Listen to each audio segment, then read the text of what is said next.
What are the untold stories of anarcho-punk? Imagine a scene where young people in the late 1970s and early 1980s are facing economic hardship, political disillusionment, and social unrest. This is where anarcho-punk was born, not just as a musical style but as a movement rooted in activism and community. While many know about bands like Crust and Conflict, there are lesser-known stories that reveal how deep and complex this scene really was.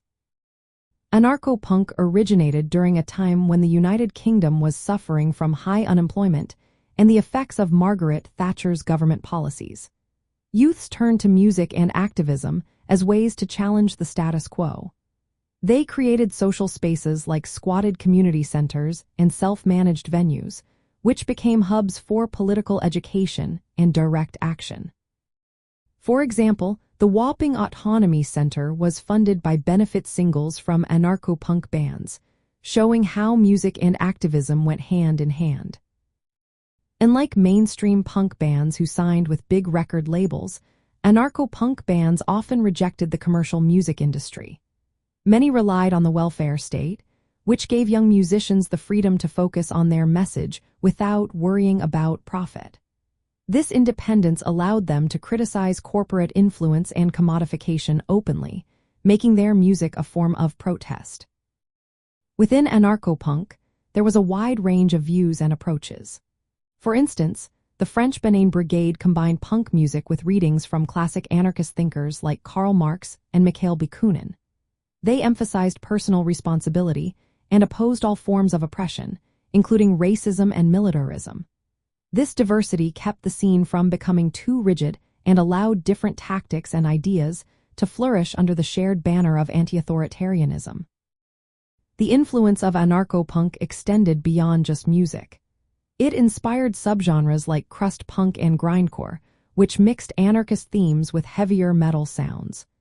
Bands such as amidst and Napalm Death started within anarcho-punk but pushed the boundaries of sound and message, influencing extreme music scenes worldwide.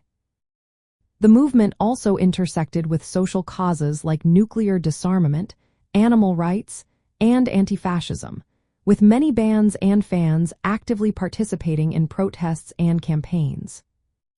However, keeping political momentum alive was a challenge.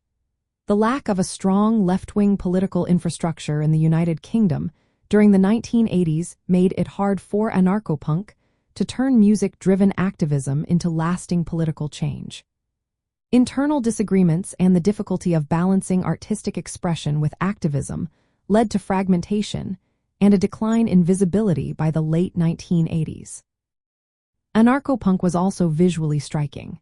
Its use of provocative art and graphics, influenced by situationist ideas and anti-capitalist imagery, played a big role. Artists like Jamie Reed, who worked with the Sex Pistols, created stark black and white images with slogans and subverted mainstream symbols. This visual style was a key part of anarcho-punk's identity and helped communicate its messages powerfully. In the end, these untold stories show that anarcho-punk was more than just a musical style. It was a cultural movement that challenged societal norms through music, community, activism, and art. Its legacy continues today in punk scenes that still value DIY ethics, political engagement, and creating alternative social spaces.